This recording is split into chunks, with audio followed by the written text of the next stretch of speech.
Hello everyone, আমি পল্লব সরকার MBBS student. আজকে তোমাদের সামনে নিয়েছি গুরুত্বপূর্ণ একটি ভিডিও, যে ভিডিওতে আমরা আলোচনা করব কি নিট কেমিস্ট্রি স্ট্র্যাটেজি।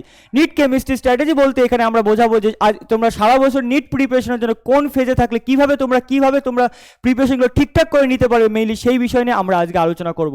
আর আমরা এই বিষয় নিয়ে আলোচনা করবো যে তোমরা যে আমাদের যে তিন ধরনের যে স্টুডেন্ট থাকে নিট প্রিপারেশনের সময়, যারা বিলো 100 স্কোর থাকে কেমিস্ট্রিতে, যারা 100 to 120 বা 130 স্কোর করে, এবং যাদের 160 প্লাস স্কোর থাকে। এই তিনটা ফেজে আমি ভাগ করে তাদের কি করা উচিত এবং তারা কি করলে তাদের স্কোরটা বাড়াতে পারবে, সেই বিষয় নিয়েও আজকে আমরা আলোচনা করব।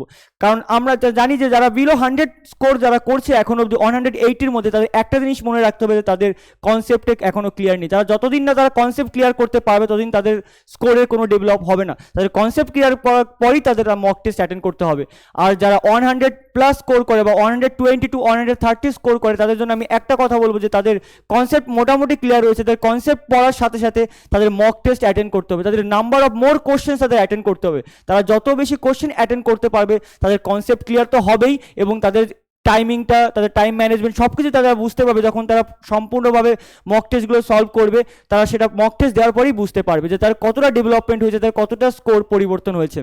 আর যারা 160 প্লাস রয়েছে তাদের কি করতে হবে, এবং তারা 160 প্লাস স্কোর পেলে সেটা ভালো হবে না খারাপ হবে, সেটা আমি ভিডিওর লাস্টে বলবো। তাহলে শুরু করা যাক আজকের স্ট্র্যাটেজিটা কিভাবে আমরা শুরু করতে চলেছি। ফার্স্ট রয়েছে কেমিস্ট্রি। আমরা জানি কেমিস্ট্রিতে তিন ধরনের সেকশনে ভাগ করে পুরো কেমিস্ট্রিকে। ফার্স্ট ফিজিক্যাল কেমিস্ট্রি, তারপর ইনঅর্গানিক কেমিস্ট্রি, তারপর 3 নম্বর রয়েছে অর্গানিক কেমিস্ট্রি। এই তিনটা টপিকে আমরা ভাগ করে মেইনলি আমাদের নিট কেমিস্ট্রির কোশ্চেনগুলো তৈরি করা হয়।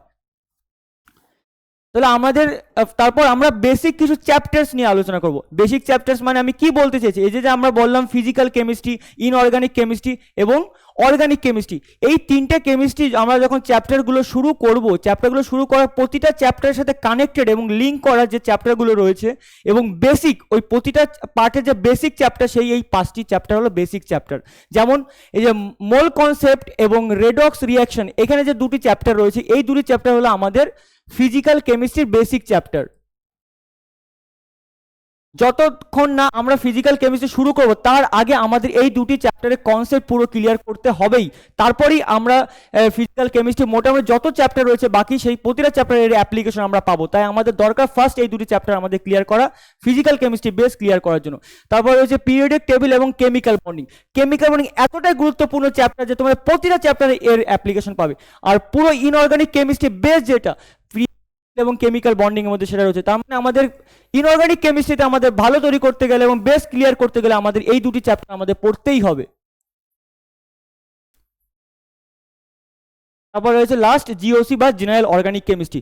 আমি এইটুকু তোমাদের বলতে পারি যে অর্গানিক কেমিস্ট্রিতে যে যত ভালো করে জিওসি পড়বে, যত বেশি তার জিওসি সম্পর্কে কনসেপ্ট ক্লিয়ার থাকবে, সে অর্গানিক কেমিস্ট্রি তার কোনো অসুবিধা হবে না। এটা আমি কথা দিচ্ছি, এমবিবিএস স্টুডেন্ট।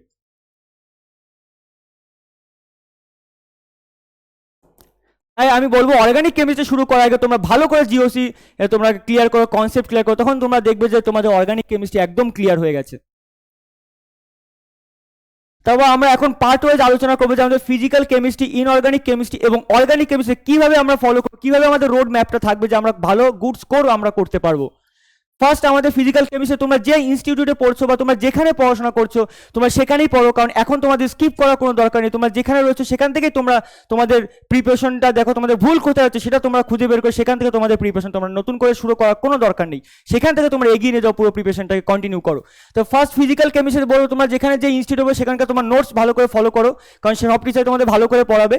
তারপর কি করব, যখনই আমাদের কোনো চ্যাপ্টার বা নোটস তৈরি করা হয়ে যাবে তখন আমরা সেই চ্যাপ্টার থেকে যে ফর্মুলাগুলো আছে, কারণ ফিজিক্যাল কেমিস্ট্রিতে অনেকগুলো ম্যাক্সিমাম চ্যাপ্টারে তোমাদের ফর্মুলা রয়েছে, সেই ফর্মুলাগুলোকে আমরা কি করব, একটা আলাদা করে ফর্মুলা শিট বানিয়ে সেইগুলোকে আমরা সেখানে পুট করব। কারণ এই ফর্মুলা শিটগুলো যখন আমরা পরবর্তী ক্ষেত্রে মক টেস্ট অ্যাটেন্ড করব বা পরীক্ষার আগে বা এক্সামের আগে, আমাদের এই ফর্মুলা শিটগুলো যখন একবারে আমরা এক জায়গায় থাকবে তখন আমরা একবার চোখ বুলে দেখে নিলে আমাদের মেমোরিতে সেটা আমাদের থেকে যাবে। তাই ফর্মুলা শিট বানানো ফিজিক্সের মতো ফিজিক্যাল কেমিস্ট্রিতেও সেম গুরুত্বপূর্ণ। তারপর কি কোশ্চেন প্র্যাকটিস, ইনসার্ট এক্সাম্পলস। হ্যাঁ, কোশ্চেন প্র্যাকটিস, তোমরা কোশ্চেন প্র্যাকটিস তো করবে। আর আমি একটা কথা বলবো, কোশ্চেন প্র্যাকটিস করতে গেলে সবসময় স্ট্যান্ডার্ড ফলো করবে। কারণ বর্তমানে যে কোনো জায়গা থেকে তোমরা যে কোনো কোশ্চেন সলভ করে তোমাদের সেটা তোমাদের প্রিপারেশনে ক্ষতি হতে পারে। তাই বলে কোশ্চেন প্র্যাকটিস করতে গেলে ফিজিক্যাল কেমিস্ট্রিকে তোমরা প্রিভিয়াস ইয়ার কোশ্চেন তোমরা দেখতে পারো, কারণ প্রিভিয়াস ইয়ার কোশ্চেন সব এনসিইআরটি রিলেটেড এবং তোমাদের নিট রিলেটেড কোশ্চেন রয়েছে। তারপর তোমার এনসিইআরটি এক্সাম্পলস, কারণ বর্তমানে এনসিইআরটি এক্সাম্পল থেকে কোশ্চেন আছে, আর এনসিইআরটি এক্সাম্পল থেকে কোশ্চেন কেন আসে সেটা আমি লাস্টের দিকে বলবো যে এই টপিকটা কেন গুরুত্বপূর্ণ। তাই তোমার এনসিইআরটিতে যে এক্সাম্পলসগুলো রয়েছে ওইগুলো তোমরা ফলো করো, এবং এনসিইআরটির মধ্যে যে ফর্মুলাগুলো রয়েছে ওই ফর্মুলা রিলেটেড যত সব প্রবলেমস হয় সেই প্রবলেমসগুলো তোমরা সলভ করো। বাট পিওয়াইকিউ মাস্ট তোমাদের সলভ করতেই হবে। যতক্ষণ না তোমরা পিওয়াইকিউ সলভ করছো প্রতিটা টপিকসে তোমাদের কনসেপ্ট ক্লিয়ার হবে। বাট তোমার একটা জিনিস বুঝতে হবে যে পিওয়াইকিউর মাধ্যমে তোমরা কি পরবর্তী স্টেপ নেবে, কি ধরনের কোশ্চেন তোমরা সলভ করবে সেটা তোমরা বুঝতে হবে। যতই তোমরা থিওরি পড়ো না কেন কোনোদিনও তোমাদের ফুল স্কোর আসবে না যতক্ষণ না তোমরা কোশ্চেন প্র্যাকটিস করছো, এবং সেই question practice previous year related হতে হবে, এনসিইআরটি রিলেটেড হতে হবে। তারপর ইনঅর্গানিক কেমিস্ট্রি ক্ষেত্রে, ইনঅর্গানিক কেমিস্ট্রি ক্ষেত্রে তোমরা কিভাবে ফলো করবে। ইনঅর্গানিক কেমিস্ট্রি ক্ষেত্রে আমি কথা বলছি, ইনঅর্গানিক কেমিস্ট্রিতে একটা কোশ্চেনও তোমাদের নিট কেমিস্ট্রিতে যে এনসিইআরটি বাইরে আসবে না। এনসিইআরটি লাইন বাই লাইন যতটা লাইন রয়েছে প্রতিটা লাইন যদি তোমরা ফলো করো না, এই যে আমি বলছি যে একটা লাইনে তোমার পরীক্ষায় এনসিইআরটি বা নিটে এনসিইআরটি বাইরে আসবে না। তো পুরো এনসিইআরটি পড়তেই হবে তোমার, যতক্ষণ না তোমার এনসিইআরটি পুরোপুরি ক্লিয়ার করতে পারো ইনঅর্গানিক কেমিস্ট্রির জন্য। তোমাদের বলছি ইনঅর্গানিক কেমিস্ট্রি তোমাদের স্কোর আসবে না, কারণ তোমার যত আহামরি বড় বড় যত কোশ্চেন তোমরা সলভ করো না কেন তোমাদের এনসিইআরটি নিট তোমাদের কমপ্লিট করতেই হবে। কারণ এবছর নিট 2024 ক্ষেত্রে ইনঅর্গানিক কেমিস্ট্রি থেকে 17টি কোশ্চেন আছে, তাহলে তোমরা বুঝতে পারছো এই টপিকটা কতটা ওয়েটেজ রয়েছে আমাদের নিটের জন্য। নিট 2024-এ আমাদের এখানে 17টি কোশ্চেন এসেছে, 17টি। তার মানে ভাবতে পারো যে এই টপিকটা কতটা গুরুত্বপূর্ণ। তাই ইনঅর্গানিক কেমিস্ট্রি তোমাদের 17টা কোশ্চেন, 17টা কোশ্চেনই অ্যাটেন্ড করতে গেলে তোমাদের ফুল এনসিইআরটি আমাদের ফলো করতেই হবে। তারপর অর্গানিক কেমিস্ট্রি, ফিজিক্যাল গেল, ইনঅর্গানিক গেল এবং অর্গানিক কেমিস্ট্রি। আমি প্রথমে বললাম অর্গানিক কেমিস্ট্রি তোমার ভালোভাবে প্রিপারেশন নিতে গেলে ফার্স্ট তোমাদের বেসিক ক্লিয়ার করতে পারে, সেই বেসিকটা হলো কি আমাদের জিওসি বা জেনারেল অর্গানিক কেমিস্ট্রি। কিন্তু আমরা যে অল যে রিয়াকশনস রয়েছে প্রত্যেকটা রিয়াকশন ইম্পর্টেন্ট কোথা থেকে, কোনো আহামরি কোনো বড় বই পড়তে হবে না, একটাই বই এনসিইআরটি। সেই এনসিইআরটি যত রকমের ইম্পর্টেন্ট রিয়াকশনসগুলো রয়েছে সব রিয়াকশন ইম্পর্টেন্ট এনসিইআরটি, প্রতিটা রিয়াকশনস তোমাদের পড়তে হবে।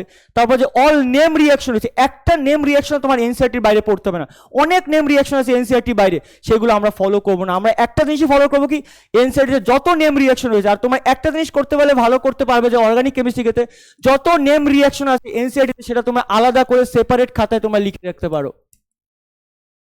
সেপারেটলি যদি তুমি আলাদা নোট করে রাখো অল নেম রিয়াকশনগুলো, তখন তোমরা পরীক্ষার আগে যদি একবার চোখ বুলিয়ে নাও বা মক টেস্ট দেওয়ার আগে একবার যদি থাকে তাহলে তোমাদের অনেক হেল্প হবে এবং অনেক সুবিধা হবে। তাহলে আমি কি বললাম, ফিজিক্যাল কেমিস্ট্রিকে আলাদা ফর্মুলা শিট বানাবে যেগুলো ফর্মুলাগুলো রয়েছে চ্যাপ্টারে, আর অর্গানিক কেমিস্ট্রিকে নেম রিয়াকশনগুলো আলাদা পেজে তোমরা এগুলো পুট ডাউন করে রাখবে। কারণ দেখো অর্গানিক কেমিস্ট্রি ওয়েট টেস্টে দেখো অলমোস্ট 15 কোশ্চেন্স ইন নিট 2024, এই অর্গানিক পার্ট থেকেও তোমাদের 2024-এ 15 কোশ্চেন এসেছে। তাহলে তোমরা বুঝতে পারছো অর্গানিক পার্টটা কতটা গুরুত্বপূর্ণ। 15 মার্কস মানে 60 মার্কস, তা তোমরা ভাবতে পারছো কতটা গুরুত্বপূর্ণ। আর এই যে বলা হোয়াই এনসিইআরটি কেন গুরুত্বপূর্ণ, কারণ এনসিইআরটি থেকেই আমাদের নিটের মাদার বুক এনসিইআরটি।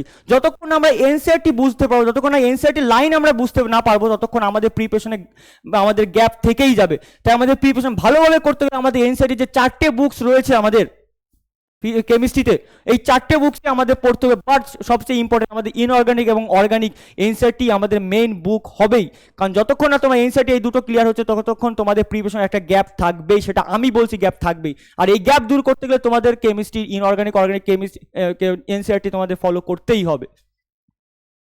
কারণ তোমরা দেখতে পাচ্ছ যে কেন আমি বারবার করে বলছি এনসিইআরটি বই কেমিস্ট্রির জন্য গুরুত্বপূর্ণ, বিশেষ করে ইনঅর্গানিক এবং অর্গানিক। দেখো এনসিইআরটি এক্সাম্পলার থেকে ডিরেক্ট 3টি কোশ্চেন আমাদের এবার নিট 2024 এসেছে, ডিরেক্ট তুলে দিয়েছে 3টে কোশ্চেন। তো এনসিইআরটি থেকে এখন লাইন তুলে দিয়েছে direct, NCERT examples, NCERT line statement base question, NCERT line থেকে দিয়েছে 29 কোশ্চেন। ভাবতে পারছো 29 কোশ্চেন পুরো এনসিইআরটি থেকে ডিরেক্ট এসেছে এবছর। এই কারণে আমি বারবার বলছি যে এনসিইআরটি এতটা গুরুত্বপূর্ণ। আর এনসিইআরটি রিলেটেড কোশ্চেন এসেছে 14।